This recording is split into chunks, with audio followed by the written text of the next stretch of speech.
할렐루야. 아멘. 자, 우리 인사합시다. 사랑합니다. 축복합니다. 사랑합니다. 축복합니다. 오늘도 은혜 받고 돌아갑시다. 아멘. 한국도 그렇고 여기도 그렇고 연일 많이 덥지요.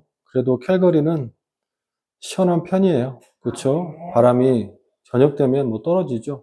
선선하고 지금 캐나다 캘거리가 가장 살기 좋을 때입니다. 이제 9월 달 지나면 추워져요.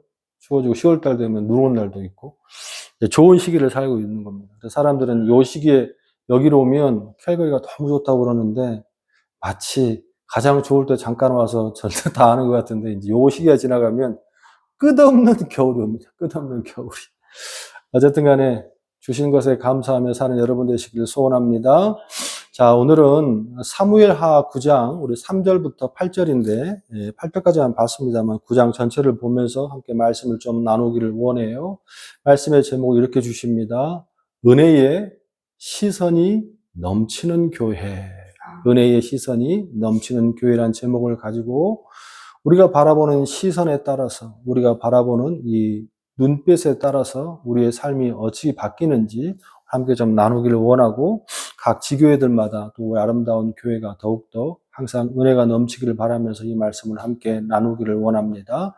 오늘 사무엘하 9장의 말씀을 보면 한 인물을 좀 소개하려고 그러는데요.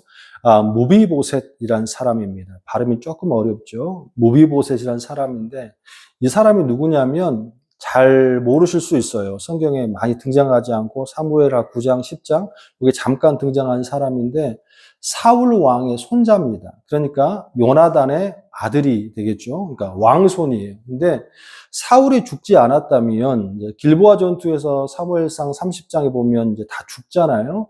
이스라엘의 세 번째 왕이 될 만한 인물이에요. 그러니까 사울이 1대 왕이었고 그 두 번째 아들이 사실은 요나단이 지금 공식적으로 세자잖아요. 그래서 2대 왕인데 그때 등장한 사람이 다윗이지 않습니까? 그래서 다윗의 이제 여러 가지 막 갈리면서 또 여러 해프닝이 있었잖아요.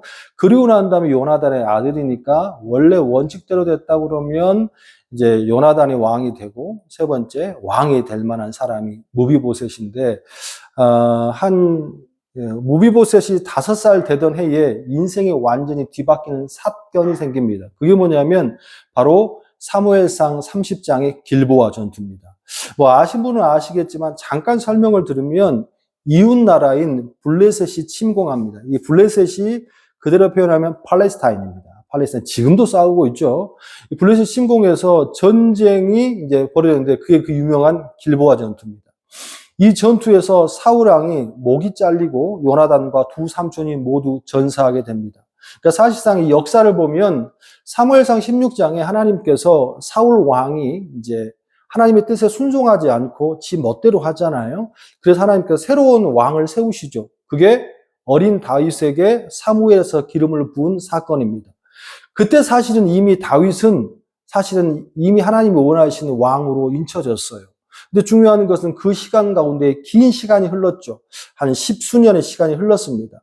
그 가운데에 기존에 있던 세력들이 다 하나님이 한꺼번에 다 이제 쓸어버린 사건이 길보아 전투인데 이제 많은 사람들은 저한테 그런 물음을 자꾸 물어봅니다. 그렇게 사울이 하나님의 말을 듣지 않고 이미 하나님을 배신했고 자기 욕심으로 말미암아 기념비를 세우고 또 자기 뜻대로 하잖아요. 그리고 마치 제사장이 해야 할 일을 자기가 하는 것처럼 완전히 다 뒤바꿔 놓잖아요. 그런 가운데 이미 하나님께서는 이 사람이 틀렸다고 했으면 사무엘상 16장에 다윗의 기름을 부었으면 어리든 어쨌든 간에 하나님의 왕이면 왕으로 인쳐야 되지 않습니까? 그런데 하나님 그렇게 하지 않으시죠. 아주 긴 시간. 다윗이 사무엘상 16장에서 기름 부음을 받고 왕이 되기까지 보통 한 16년, 17년 걸리거든요. 그 가운데 어마어마한 사건이 참 많죠. 골리앗 사건도 있고 결국에는 도망쳐서 블레셋까지 넘어가는 사건도 있고 왜 이렇게 하십니까? 라고 물어보는 사람들이 참 많아요. 근데 솔직히 말씀 잘 모르겠어요. 우리가 하나님의 뜻을 다 알 수 없어요. 하지만 우리가 추측하건대 여러분 그거 아십니까? 사울 왕도 처음에 왕이 됐을 때 겸손했어요? 겸손하지 않았어요? 아주 겸손했습니다. 베냐민 중에 베냐민이고 내가 어찌 왕이 됩니까? 했던 그 사울이 준비가 되지 않는 그 사울이 외모만 보고 사울이 굉장히 출중하잖아요. 키가 180이 넘었어요. 싸움도 잘합니다. 그래서 사람들이 지지를 받아서 이제 사울이란 제목을 가지고 이제 왕이 됐잖아요. 그런데 모든 인간이라는 것이 훈련되지 않은 사람한테는 반드시 그 결과가 훈련되지 않은 티가 납니다. 티가 나. 결국엔 이 사울이 어떻게 욕심이 나서 하나님의 뜻에 순종하지 않고 그 결과 가운데 실패 자리로 돌아가죠. 저는 이렇게 봅니다. 다윗에게도 똑같이 그러한 모습이 있으리라. 왜? 제가 이게 사무엘상, 사무엘하를 다 강의했잖아요. 한 1년에 걸쳐서 기억나십니까? 그때의 다윗의 모습을 보면 어때요? 하루는 은혜가 충만했다가 다음 날에는 또 실패하고 그 달에는 또 은혜 충만했다가 그 다음에 실패하고 이러한 모습이 계속 반복이 되죠. 계속이 반복이 돼요. 하나님께서 그래서 그 다윗을 훈련시키고자 주님께서는 그 긴 시간 동안 광야를 떠돌게 하셨으리라. 그렇게 했음에도 불구하고 다윗이 왕이 됐는데 또 사건이 터졌었죠. 그게 뭐예요? 밧세바의 사건이라든지 여러 가지 일들이 참 많았잖아요. 그런데 중요한 건 언젠가 묵상에서 제가 그런 말씀을 드렸습니다만 다윗의 소중함과 하나님 다윗을 쓰신 이유는 뭐냐면 죄를 안 지어서가 아니에요. 인간이 죄를 지으면 그 죄를 자꾸 합리화하려고 그럽니다. 목사들도 그런 사람 굉장히 많아요. 자기 목회가 틀린 걸 분명히 알면서도 그걸 합리화해서 맞다고 우기는 사람이 있어요. 그러면 안 되는 거예요. 그러면 언젠가는 버림받는 거예요. 지금 그게 길보아 전투에서 다 죽어버려요. 온 집안이 몰살을 당합니다. 혼자 죽는 게 아니에요. 자식 다 죽었으면 다 죽었어요. 그래서 하나는 모비보셋인데 그런 가운데 다윗은 어땠습니까? 자꾸 회개하잖아. 자꾸 돌이키고 자꾸 내놓고 이게 신앙인 거예요. 이게 신앙인 거고 이게 성화되는 거예요. 어찌됐든 간에 이 무비보셋이라는 한 사람이 있었는데 이제 길보아 전투에서 이제 싹쓸이 이제 삼촌도 죽고 아빠도 죽고 할아버지 다 돌아가시고 이제 없으니까 이제 혼자 됐어요. 그리고 나서 왕권이 사울 왕조에서 어디로 넘어갔습니까? 다윗 왕권으로 넘어갔어요. 그럼 우리 한 가지 기억해야 할 게 뭐냐면 모든 역사를 보면 왕이 바뀌면 그 다음이 시작되는 게 숙청 작업입니다. 기존의 세력들은 다 왕의 세력들은 왕족들은 다 죽이는 그런 작업이 벌어져요. 그 가운데에 이 다 죽고 난 다음에 이제 한 해가 남았어. 그게 무비보셋이 5살 되는 해에 길보아 전투가 있는데 이제 다 죽고 이제 이 집안이 몰살될 것 같으니까 이 유모가 이 무비보셋을 안고 뛰기 시작합니다. 이거 하나로 살려야 되겠다. 뛰다가 너무 급하게 뛰다가 중요한 것은 이해를 놓쳐버려요. 그래서 떨어집니다. 떨어지는 가운데 두 다리가 이게 다 부러져요. 그런 가운데 평생 이 무비보셋이 어떻게 보면 이제 불구자로 삽니다. 절름발이로.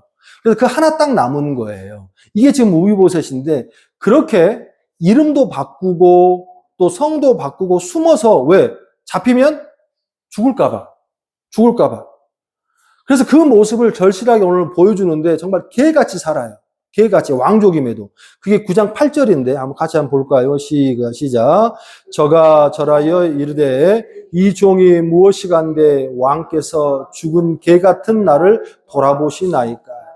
저는 이 모습을 보면서 이 무비보셋이 이제 다윗 앞에 오면서 고백한 표현이잖아요.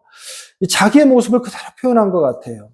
한때는 왕자였고 또 왕손이었는데 이제는 할아버지도 죽고 아빠도 죽고 엄마도 죽고 아무것도 없어서 제 나무집에서 숨어서 이름도 바꿔가면서 사는 희망도 없고 목표도 없고 비전도 없고 그냥 사는 것이 뭐예요? 죽은 개라는 표현. 이 죽은 개라는 표현이 이스라엘 사람들한테 가장 천대받는 동물이 두 가지가 있죠. 하나는 뭐예요? 돼지입니다. 돼지 절대 안 먹잖아요. 돼지를 왜 키우냐? 가죽을 쓰려고 키우는 거지 고기를 먹으려고 키우는 게 아니에요. 또 하나는 뭐냐면 개입니다. 개. 그래서 개는요 사람 취급을 동물 취급을 못 받아요. 그래서 아주 쓸데없는 개. 근데 중요한 것은 이 무비보셋에게 하나님의 은총이 임해서 주님께서 이 무비보셋에게 은혜를 주십니다. 3절이에요. 시작. 왕이 이르되 사울의 집에 아직도 남은 사람이 없느냐? 내가 그 사람에게 하나님의 은총을 베풀고자 하노라 하니 시바가 왕께 아뢰되 요나단의 아들 하나가 있는데 다리를 저는 자니이다 하니라. 아멘. 죽은 개와 같은 아무런 희망이 없는 그에게 그 인생에 하나님께서 은총으로 임합니다. 할렐루야.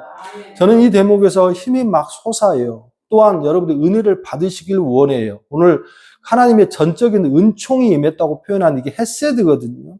희망도 없고 아무것도 없고 세상에서 공격을 받아서 이제 죽은 개처럼 살아가는 이 무비보셋에게 한 가지 그가 붙잡고 사는 것은 있어. 뭐냐면 그래도 내가 왕족이었는데 내 할아버지가 임금이었는데 내 아버지가 또 임금이 왕이었는데 이런 희망의 한 자락을 갖고 그냥 살아가는 다리 불구가 된 이 만신창이가 된 이에게 하나님에서 은총이 내린 거예요.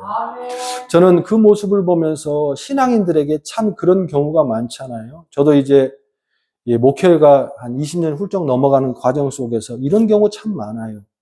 개척하고 나서 우리는 개척하면 뭔가 좀 잘 풀리고 하나님의 성도도 부어주시고 전도사 때 40만 원, 50만 원 갖고 살잖아요. 애가 있는데 월세도 못 내고요. 성미 주는 쌀을 주는데 그 성미에 벌레가 바글바글 합니다. 그 벌레 바글바글한 걸 씻고 그렇게 먹으면서 우리가 또 전도사를 지냈고 또 이래저래 해서 담임 목사가 됐는데 불구하고도 많이 힘들었어요. 이 길이 맞나? 또 이 목회가 맞나? 마치 무비보셋 같은 그런 신앙의 생활이 참 많았습니다. 뭐 저희만 그랬겠습니까? 여기 앉아있는 성도님들 가운데서도 하나님을 만나면 축복받는다는데 내 아들이, 내 딸이, 내 남편이 좀 건강해지고 좋아진다고 하는데 불구하고도 달라질 게 하나도 없고 너무도 힘들고 또 교회 요즘에 솔직히 말씀을 드리면 도 있는 사람만 대우받는 것 같고 헌금 많은 낸 사람만 대우받는 것 같고 교회 와도 환영도 못 받고 이런 모습이 마치 진짜로 모든 사람에게 다 버림받는 것 같은 그런 모습, 하나님도 없는 것 같은 그런 모습이 우리 신앙생활에 참 많잖아요. 그런데 저는 말씀을 준비하면서 저는 은혜를 너무 많이 받아요. 캘거리에 와서는요 더 심했어요. 더 힘들죠. 한국교회도 힘들지만 이민교회 또 아무 기반이 없이 와서 개척한 우리 같은 교회는 더 힘들어요. 사는 것 자체가 힘들어요. 조금만 힘들면 그냥 노숙자로 나앉을 판에 있는 교회들이 우리의 삶이 너무 많아요. 하지만 우리는 꼭 희망을 가져야 돼요. 어떻게? 하나님께서 그런 사람들을 내버려 두지 않으신다. 전제가 있어요. 이 무비에서 뭘 붙잡고 살았죠? 내가 그래도 왕손이었는데. 우리가 신앙 가운데에 아무리 구렁텅이에 빠지고 시궁창물에 기어다녀도 내가 한 가지 놓치지 말아야 될 게 그게 뭐냐면 내가 하나님의 자녀인데. 할렐루야. 그런 자들에게는 하나님이 때와 시는 알 수 없으나 반드시 그를 일으켜 세워주실 줄로 믿습니다. 그 교회가 또 저에게도 그렇게 임하실 줄로 믿습니다. 그 자존심과 그 프라우드를 지키고 사는 사람들은 절대 하나님 버리지 않으신다라는 거예요. 그렇게 무비보셋을 하나님께서 세워주셨는데 어떤 축복을 주셨는지 볼까요? 자, 7절 말씀 한번 같이 한번 봅시다. 7절 말씀 같이 읽어봐요. 시작. 다윗이 그에게 이르되 무서워하지 말라. 내가 반드시 내 아버지 요나단으로 말미암아 내게 은총을 베풀리라. 내가 내 할아버지 사울의 모든 밭을 다 내게 도로 주겠고 또 너는 항상 내 상에서 떡을 먹을지니라. 아멘. 그렇게 신앙인으로서 자존심을 지키면서 주님 앞에 정직하게 그 시간을 지내는 무비보셋에서 하나님께 두 가지를 축복을 줘요. 첫 번째는 뭐냐면 물질의 축복입니다. 7절에 말씀해 보니까 다윗이 그에게 이르되 무서워하지 말라. 내가 반드시 내 아버지 요나단으로 말미암아 내가 은총을 베풀 것인데 어떤 은총이에요? 첫 번째, 내 할아버지 사울의 모든 밭을 다 내게 도로 주겠고 다 빼앗겼어요. 다 없어졌어요. 거지같이 살았어요. 근데 주님께서 그에게 다시 한번 살 수 있는 힘과 은혜를 부어주신 줄로 믿습니다. 사람들은 그래요. 교회 나가면 축복받지요. 하나님 도와주시지요. 맞아요. 그런데 그 때와 시기는요, 우리가 알지 못하는 거예요. 사람들은 작정 기도해요. 금식 기도해요. 물질 주세요. 내가 1,000번째 하니까 도와주세요. 여러분, 떼쓰지 마시고요. 정직하고 진실하게 그렇게 사세요. 그럼 주님께서 그때에 가장 좋을 때에 주실 줄로 믿습니다. 다른 사람이 어떻게 판단하든 어떻게 심판하든 중요하지 않아요. 제가 캐나다에 들어올 때에, 아름다운 교회 담임 목사에다 들어올 때에 많은 사람들이 이런 말 저런 말 많이 했어요. 거기 가서 뭐 하려고 그럽니까? 우리는 주님의 뜻에 따라 가는 거예요. 욕심내지 않고 주님이 원하신 방법대로 사역하는 거예요. 그리고 하나님께서 먹을 것을 그때에 맞춰서 모든 사람에게 보여주실 줄로 믿습니다. 우리가 축축하면 안 돼. 무비보셋에게도 한꺼번에 그 사울의 밭이 얼마나 많아요. 임금의 밭이하고 임금의 도시니 그걸 한꺼번에 다윗이 다 회복시켜 주는 거예요.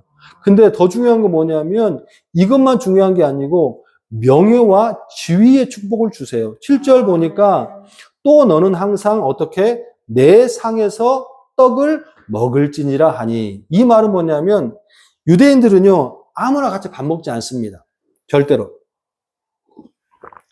자기가 인정하고 자기의 같은 부류의 사람이 같이 밥을 먹는 거예요. 즉 다시 말해서 다윗이 네가 내 상에서 밥을 먹는다는 것은 무슨 말이에요? 그 밥을 먹는 사람은 누구예요? 자기 아들, 딸들, 왕비 있는 사람만 먹는 거예요. 즉 다시 말해서 네가 왕손으로서의 지위가 박탈됐지만 이제 왕궁의 왕의 식탁에서 다른 왕자들과 함께 밥을 먹을 수 있어. 그러면 뭐가 회복된 거예요? 왕자로서의 신분이 회복된 줄로 믿습니다. 우리가 사역을 하다 보면 또 여러 가지 살다 보면 막 구렁텅이에 빠져요. 내가 목사인 게 맞나? 내가 성도인 게 맞나? 내가 사모인 게 맞나? 막 주방에 바닥을 길 때도 있고 막 그렇게 험한 일 할 때도 참 많아요. 그럼에도 불구하고 하나님은 항상 그 신분을 놓지 않고 그를 회복시켜 주실 줄로 믿습니다. 이렇게 모비보셋을 가지고 은혜를 참 많이 받는데 중요한 것은 오늘 주인공이 모비보셋이 하지만 진짜 중요한 것은 은혜를 받는 것은 따로 있어요. 그게 뭐냐면 이 다윗이 모비보셋을 바라보는 시각입니다. 오늘 이게 굉장히 중요한 포인트인데 오늘 본문을 보면서 모비보셋의 은혜를 받지만 더 감동받는 것은 모비보셋이 왔을 때에 다윗이 바라보는 시각이 두 가지의 시각이 와요. 무슨 말이냐? 이제 모비보셋이 이제 누구 없냐? 사울의 집에 남아있는 사람이 없냐? 다 죽었냐? 물어봤더니 시바라는 사람이 발음이 좀 그렇죠. 이 시바를 나중에 설명드릴게요. 아주 간교하고 못된 놈이에요. 시바가 하나가 남았어요. 하나가 남았는데 이 사람은 불구입니다. 절름발입니다. 이렇게 했단 말이에요. 그럼 데리고 와봐. 그 사람을 내가 좀 은총을 줘야 되겠다. 왜 그러냐면 요나단이 다윗을 너무 잘 챙겼잖아요. 데리고 왔는데 이거 미치겠는 거예요. 왜 미치겠냐면 요나단의 아들을 데리고 왔는데 딱 봤더니 누가 보여? 딱 요나단의 아들을 데리고 왔는데 누가 보이냐고. 사울이 보여요. 사울이. 저기 할아버지 사울이 보여요. 사울이. 그 모비보셋의 얼굴에서 너무나도 선명한 사울을 너무 닮은 거예요. 생각만 해도 피가 거꾸로 솟는 그 사울의 모습이 그 모비보셋의 얼굴에 있어 없어? 있는 거예요. 그 사울 때문에 부모도 잃고 고향도 잃고 평생 수십 년을 쫓아다니면서 정말 애들 말로 가라마고도 마고도 시원찮을 그 사울이 그 딱 무에 오는데 보이는 거예요. 화가 나, 안 나? 화가 나는 게 아니지.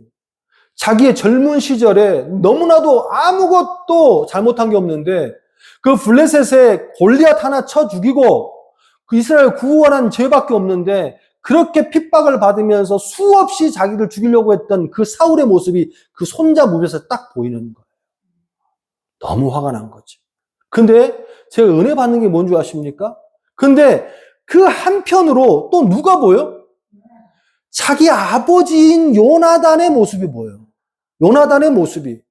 너무 정말 힘들고 어려울 때에 사울의 아들임에도 자기를 살려주고 위로해주고 순간순간마다 중요한 것은 나를 도와줬던 요나단이 보이는 거예요. 저는 이게 우리 신앙 가운데 굉장히 중요한 은혜의 포인트를 발견합니다. 왜 그러냐면 우리가 인생길을 살아가면서 사람을 대할 때에 항상 요 두 가지 모습이 보여요. 내 남편을 보고 내 아내를 봤을 때에 내 남편하고 내 아내를 보면 저 남편을 보면 누가 보여요? 막 사울이 보여. 진짜 보기도 싫고. 그래서 남편을 철천지 원수라고 그러잖아요. 똑같은 거야. 마누라도 철천지 원수가 될 수 있어. 근데 중요한 건 그것만 보이는 게 아니라는 거지. 그 모습 속에 너무 따뜻한 모습이 보여, 안 보여? 보여. 사울도 보이고 요나단도 보이는 거예요. 또 교회 성도를 보거나 누구를 봤을 때에 우리는 저 사람 맨날 나쁘다고 하는데 나쁜 사람도 있어. 요나단 안 보이는 사람도 있어. 대부분의 사람들을 바라보면 항상 그 사람에게는 두 가지의 시각이 보이는 거예요. 뭐가 보여요? 요나단도 보이고 사울도 보이는 거예요. 근데 중요한 것은 내가 은혜를 받고 너무 귀하다고 생각하는 건 뭐냐면 다윗의 이 두 모습 속에 이 다윗은 뭘 찾아내요? 요나단을 찾아내고 요나단의 시각과 요나단의 시선으로 무비보셋에게 은총을 베풀더라는 거예요. 우리 사무엘 하 9장 1절 같이 한번 읽어봐요. 시작. 다윗이 이르되 사울의 집에 아직도 남아있는 사람이 있느냐? 내가 누구로 인하여? 요나단으로 말미암아 그 사람에게 은총을 베풀리라 하니라. 아멘. 또 7절 말씀에도 보면 제가 읽습니다. 다윗이 그에게 이르되 무서워 말라. 내가 반드시 내 아버지 요나단으로 말미암아 내게 은총을 베풀리라. 할렐루야. 세 번역으로 이렇게 기록이 되어 있어요. 다윗이 그에게 말하였다. 겁낼 것 없다. 내가 내 아버지 요나단을 생각해서 내게 은총을 베풀고 싶다. 할렐루야. 우리가 만나는 모든 사람에게 두 모습을 다 갖고 있습니다. 하나는 요나단과 또 사울입니다. 하지만 우리가 누구의 모습을 찾아내는가가 끊임없이 분노와 시기 속에 살다 죽을 수도 있고 아니면 무비보셋에게 요나단의 좋은 점을 찾아내고 또한 그 사람이 은혜를 베풀 수 있다는 겁니다. 할렐루야. 여러분의 삶 가운데에 저는 오늘 다윗이 그랬던 것처럼 요나단의 모습을 찾는 은혜가 있기를 소원합니다. 그렇게 제가 말씀을 딱 해놓고 나서 저는 항상 여러분의 시각에서 설교를 하고 또 보잖아요. 질문이 하나 생겼어요. 무슨 질문이 생겼냐면 그렇다면 다윗은 사울의 시각과 요나단의 시각 중에서 어떻게 사울의 시각을 꺾고 요나단의 긍휼의 시각으로 무비보셋을 포용할 수 있었느냐는 거예요. 우리는 대부분 그런 모습이 보면 내게 좋게 해줬고 내가 은혜를 뵀던 것을 금방 잊어버리고 저 사람이 나쁘게 한 것만 기억되잖아요. 교회도 마찬가지잖아요. 근데 교회가 맨날 싸우는 거예요, 사실은. 근데 어쩌면 이럴 수 있었는가? 이게 포인트예요. 이게 포인트. 다윗이 철천지 원수인 사울의 핏줄을 감사로 안을 수 있었던 것은 자기 의지가 아니라는 거예요. 그래서 사람의 대인관계는 노력과 인성으로 되는 게 아니라는 거예요. 그러면 어떻게 해서 다윗은 요나단의 시선을 고집하고 요나단의 시선을 가지고서 무비보셋을 감쌀 수 있었는가? 다윗이 깨달은 게 하나가 있어요. 이 깨달음이 여러분이 있기를 원하면 그게 뭐냐면 하나님의 긍휼의 은혜를 받은 자라는 것을 본인이 깨달았다고. 할렐루야. 뭐라고요? 하나님의 긍휼의 은혜를 내가 받아서 여기에 있었구나. 그 은혜를 깨달은 사람만이 은혜의 시각을 선택할 수 있는 그 은혜가 우리에게 넘칠 줄로 믿습니다. 다윗의 두 시선을 묵상하다 다윗의 시선이 마치 하나님이 우리를 바라보는 시각과 똑같구나 생각 들었어요. 무슨 말이냐? 하나님이 우리를 보세요. 어떤 시각으로 보시냐?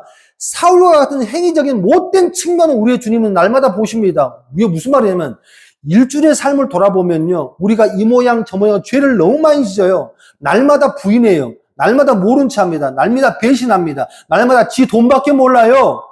마치 다윗 사울을 보듯이 당장 쳐 죽여도 우리가 전혀 아랑곳하지 않고 부족하다 없을 우리의 모습이 우리가 하나님 앞에 하는 시각이에요. 모습이에요. 그런데 하나님은 우리를 어떻게 보세요? 요나단 같은 시각으로 봐요. 예수 그리스도의 핏값으로 대가를 지불한 우리의 자녀의 시각으로 본다고. 우리 여기 많은 사람이 앉아 있어요. 여러분, 정말 구약처럼 죄 있으면 다 죽고 이런 게 아니라 여러분이 완벽하고 온전해서 여기에 와 있는 것이 아니고 하나님께서 여러분께 은혜의 시각으로 여러분을 품었기 때문에 온 거예요. 목사 다를 거 없어요. 사모 다를 거 없어요. 성도 다를 거 없어요. 날마다 우리는 우리를 위해 살아요. 내 자식, 또 내 집, 내 돈, 내 먹을 것, 이거 하면서 눈 감고 하면 하나님 외면하고 하나님 저쪽 잠깐 계셔요. 지금 오지 마세요. 그냥 눈 감고 아웅하고 살아요. 그럼에도 불구하고 주님께서는 여기 앉아주나 머리 조아리면 그래 내 자녀야 라고 용서해주 않아? 용서해주는 거예요. 다윗이 무비보셋을 감사할 수 있었던 건 뭐예요? 얼마나 많은 죄를 지었어요. 또 얼마나 다윗이 그 왕이 되는 동안 얼마나 많은 실수가 있었어요. 근데 하나님께서 그를 어떻게 해요?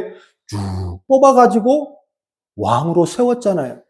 그러니까 자격이 있어서 왕이 된 게 아니고 자격이 있어서 지금 이 은총을 베푼 게 아니고 내가 여기에 있는 것은 누구의 은혜라? 하나님의 은혜라. 오늘 다윗이 그 얘기를 고백하잖아요. 9장 3절 봐봐요. 같이 읽습니다. 시작.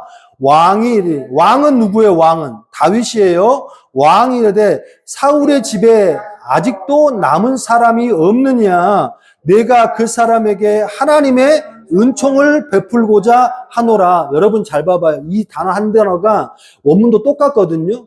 다윗이 지금 우비보셋을 찾아가지고 내가 너에게 은총을 베풀길 원해. 지금은 요나단이 나에게 잘해줬으니까 내가 좀 신세를 갚으길 원해. 인간적인 보답이 아니에요. 성경에서 지금 뭐라고 말하냐면 그 사람에게 어떻게 하나님의 헤세드의 은혜를 베풀고자 하노라. 할렐루야. 무슨 말이냐? 그 사람이 어떤 사람이든 그 사람이 어떤 지위를 갖고 있든 어떤 모습이든 내가 그 사람에게 무비보셋에게 뭐 한다고? 은총을 베푸는 것은 뭐예요? 내 노력과 내 의지가 아니라 하나님의 은혜를 주기를 원한다. 왜? 이게 다윗의 위대함이야. 우리는 그렇게 가면 그 자리에 올라가면 내가 좀 힘이 있으니까 좀 베풀어야지. 이 자체가 교만이야. 뭐 그게 뭐 자기 거예요? 그 자리가, 그 돈이, 그 건물, 그 집이 자기 거예요? 다윗은 실수 참 많아요. 근데 불구하고 죽을 때까지 하나님 버림받지 않는 이유는 뭐냐면 끝나는 그 순간까지 실수해도 하나님의 것이지. 시작은 다윗도 시장 9장 1절에 보니까 인간으로 시작했어. 다윗이 이르되 사울의 집에 아직도 남은 사람이 있느냐? 내가 요나단으로 말미암아 그 사람의 은총을 베풀리 하니라. 시작은 요나단이 참 좋았지. 나에게 잘해줬지. 좀 그 자녀들에게 남은 사람에 좀 보상을 해야 됐지. 했지만 중요한 게 뭐냐면 시간이 지나면 지날수록 이 보상하는 것도 이것도 내 힘이 아니구나. 하나님이 하시는 거구나. 하나님께서 도우시는 거구나. 또 하나님의 은혜로 베풀어야 되겠구나. 이것이 믿는 사람 또한 하나님의 은혜를 아는 사람의 행동의 모습이라는 거예요. 무슨 말이냐? 남편을 봤어요. 남편을 봤는데 오늘 은혜를 받았단 말이에요. 집에 가서 하나님의 시각으로 저 사람을 봐야지. 하나님의 시각으로 저 사람을 봐야지 했단 말이에요. 오래 가냐고. 사모님 오래 가요? 오래 간다고 해야지. 오래 못 가. 조금 지나서 한마디 툭 던지면 또 5만 가지가 다 들고 일어나가지고 마음이 시끄러워. 왜? 인간은 안 되는 거예요. 내가 마음으로 내가 싫어하는 사람이 누구, 김집사, 박집사, 뭐 군권사가 있어. 하나님의 은혜로 내가 저 사람 용서해야 되겠다. 오래 가냐고. 은혜가 오래 못 가. 무슨 말이냐? 내 의지와 노력 가지고 내 인성 가지고 절대 사람을 품을 수가 없다라는 거예요. 이걸 모르면 안 돼. 이걸 먼저 인정해야 돼. 그러면 거기다가 누굴 집어넣어야 돼? 나를 집어넣어, 나를. 김지사, 박권사, 뭐 목사님, 사모님 보지 말고, 하나님 보시기에 내가 얼마나 하찮은 존재냐. 내가 얼마나 이 배신가 같은 모습이냐. 내가 얼마나 정말로 대도하는 사람이냐. 라는 것을 집어넣어야 한다는 거예요. 그래야 그 사람을 볼 때 어떻게?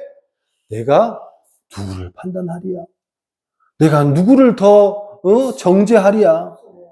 그랬을 때에 내 마음속에 누구를 봐도 내가 도와주는 것이 아니고 내가 누구를 섬겨주는 것이 아니고 나를 이렇게 섬겨주고 나를 이렇게 도와주는 주님의 은혜를 내가 베푼 것뿐이지 내 노력이 아니라는 거예요. 할렐루야. 이게 교회에 필요해. 이게 가정에 필요하다고. 이러한 모습을 가진 사람이 누구도 있어요? 바울도 그래, 바울도. 이 은혜의 시선을 가지고 하나님의 시선을 가진 사람은 로마서 1장 14절, 15절 제가 읽어요. 시간 없으니까. 헬라인이나 야만인이나 지혜 있는 자나 어리석은 자에게 다 내가 빚진 자라. 잘 들어요. 자기 빚을 졌대. 왜? 그러므로 나는 할 수 있는 대로 로마에 있는 너희에게 복음 전하기를 원하노라. 바울이 지금 언제 헬라인에게 빚을 졌습니까? 언제 야만에게 빚을 졌어요? 만난 적도 없어요. 근데 바울은 깊은 은혜의 시선을 가지고서 자기가 빚졌대잖아요. 모든 사람들에게. 이게 무슨 말이냐? 다마스커 언덕에서 다메섹 도상에서 하나님께서 딱 예수님께서 바울을 만났어요. 예수님이 직접 만나서 내가 예수라고 말하는 사람은 바울이 유일무이해. 그게 좋은 게 아니에요. 무슨 말이냐? 예수 아니면 안 되기 때문에 그러는 거예요. 워낙에 고집이 센 사람이고, 워낙에 못된 사람이고, 꽉 차 있는 사람이기 때문에 예수님이 직접 등판하시는 거예요. 자, 그랬으면 둘 중 하나, 죽든지 아니면 구원받든지. 근데 주님께서는 그 바울을 어떻게 했으면 살리셨잖아요. 죽어야 돼요. 왜 죽어야 되느냐? 여러분, 제가 이름이 폴인데 바울인데요. 누가 나를 바울이었어. 그러니까 나는 처음에 그게 참 고마웠거든. 근데 내가 바울을 알고 내가 바울 서신 전공 아니에요. 그래 보니까 바울하고 비슷한 모양이야. 고집도 세고 강하고 그런 거. 그래서 나중에는 너희들이 나를 왜 바울인지 알았다. 나중에 알았어. 나 솔직한 말로. 외국 애들이 나를 불러주고 그런 줄 알았는데 결론적으로는 이 바울이 스데반도 죽이고 예수 믿는 사람을 얼마나 많이 죽였는지 몰라. 근데 하나님의 입장에서 그 어린 양들이 하나님 믿는 자녀들 얼마나 귀해요. 죄값 치러야 될 거 아니에요. 그럼 바울은 뭐 해야 돼? 죽어야지. 근데 주님께서는 그 바울을 어떻게 해요? 살리셨다고. 그리고 눈을 가려버렸어. 네가 보는 것, 네가 의지하는 것, 네가 학식 있는 것 한번 해봐. 눈 하나 가림으로 말미암아 이 인간이라는 존재가 얼마나 하찮은 존재인지 한번 깨달아봐. 3일 동안 아무것도 못하게 하고 사람의 손에 끌려다니는 사람으로 변하죠. 이전까지는 온 세계를 뒤집고 종교 지도자로서 모름을 잡아먹을 만큼 기득을 갖고 있었는 바울이 바보가 돼버린 거야.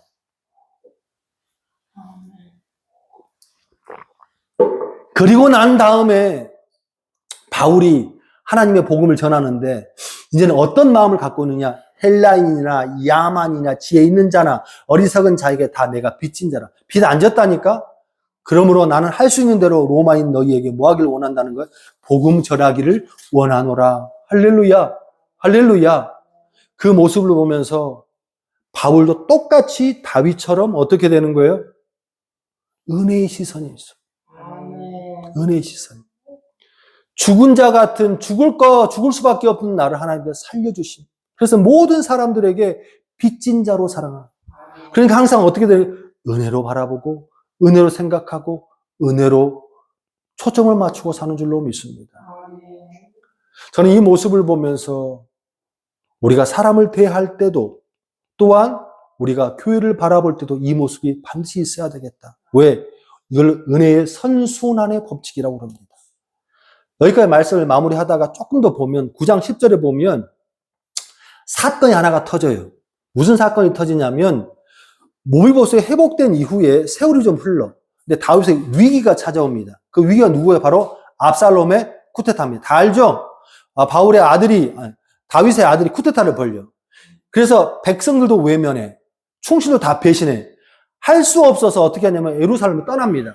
그래서 이 시편 23편의 고백이 거기서 나오잖아요. 결론적으로는 이제 이 다윗이 모든 걸 다 버리고 누구한테 배신을 당해가지고 즉 아들놈한테 배신을 당해가지고 근데 이 압살롬 쿠데타는 조금 상황이 달라요. 그 안에 많은 일들이 있었지만 아들이 배신했기 때문에 이제는 그 수년간 전장을 누비던 모든 장수들이 다 압살롬한테 가버렸어요. 근데 가세가 기울었어요.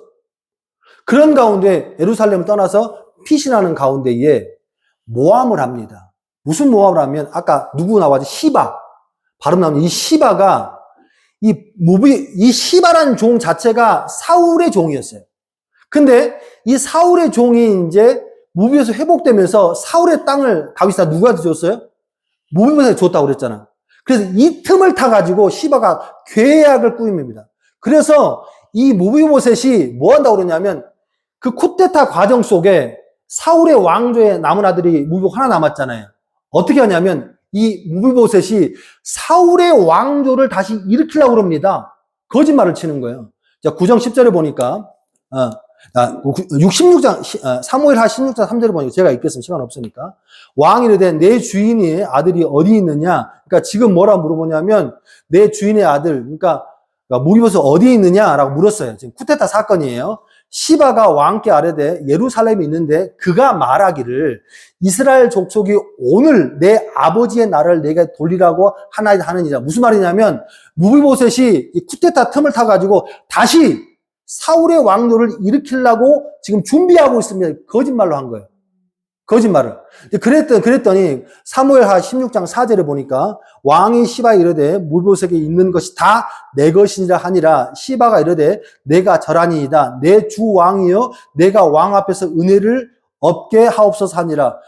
이 다윗이 화가 나가지고 무비보셋에 있던 모든 땅을 누구한테 줘버립니까? 시바에게 줘버려요. 시바에게. 그래서 관계를 구해서 무비보셋은 모든 재산을 몰수해가지고 시바에게 줘버립니다. 자, 19장 24절에요. 사울의 손자 무비보셋이 내려와 왕을 맞으니 그는 왕이 떠나부터 평안히 돌아온 날까지 그의 발을 맵시 내지 아니하며 그의 수염을 깎지 아니하며 옷을 빨지 아니하였다. 무슨 말이냐? 그렇게 해서 무비보셋이 다시 그냥 곤두박질 칩니다. 따라가고 싶었는데 시바가 관계를 꾸며가지고 무비보셋 못 따라가게. 그래서 무비보셋 예루살렘에서 그렇게 있었고 왕은 도망갔고 시간이 돼서 다시 돌아왔는데 그동안 무비보셋은 수염도 깎지 않고 세수도 하지 않고 먹지도 않고 왕이 오기만을 기다렸어. 다윗이 오기만을 기다렸어. 그러니까 처음부터 무비보셋은 그런 마음도 없었던 거예요. 근데 왕이 돌아와 보니까 이게 시바가 얘기하는 거하고 좀 다르네. 시바는 지금 이 무비보셋이 왕권을 회복하려고 노력한다고 그랬는데 얘 모습이 전혀 그러지 않네. 옷도 빨지 않고 밥도 먹지 않고 수염도 감지 않고 그냥 왕만 기다리고 있었네. 좀 헷갈렸던 거예요. 19장 29절에 보니까 왕이 그 얘기를 하는데 내가 어찌하여 또 내 일을 말하느냐. 내가 너는 이 시바의 밭을 나누라 하니라.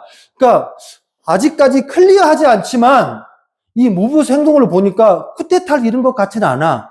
근데 꺼림칙해. 근데 그래서 돌려주는데 밭을 나누게 합니다. 시바라는 종호가 무비보셋 종호의 밭맛을 나누라.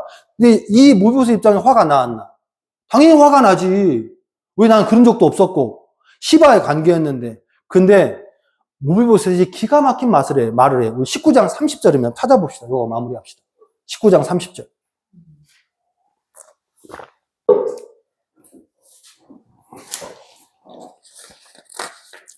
같이 읽습니다. 30절 시작. 무비보셋이 왕께 아뢰되 내 주 왕께서 평안히 왕궁에 돌아오시게 되었으니 그로 그 전부를 차지하게 하옵소서 하니라. 무슨 말이냐면 저는 밭 필요 없습니다. 다윗이요. 당신이 무사히 돌아온 것만으로도 너는 너무 감사합니다. 우리 같으면 너무 억울하고 너무 화가 나고 하지도 않은 것을 꾸며 사는 모습 가운데 이게 지금까지 반역죄로서 이 예루살렘에 갇혀 사는 모습이 너무 억울할 텐데 이 무비보셋은 그 밭 다 줘도 됩니다. 다 줘버리십시오. 저는 왕만 있으면 됩니다. 전 이 모습을 보면서 한 가지 제가 그 용어 하나를 해냈습니다. 발견은 뭐냐면 은혜의 선순환의 법칙. 무슨 말이냐? 똑같아. 다윗에게 사울의 시각과 요나단의 시각 중에 이 다윗이 뭘 선택했어요? 요나단의 시각을 선택해서 무비보셋을 살렸잖아요. 이 무비보셋도 마찬가지.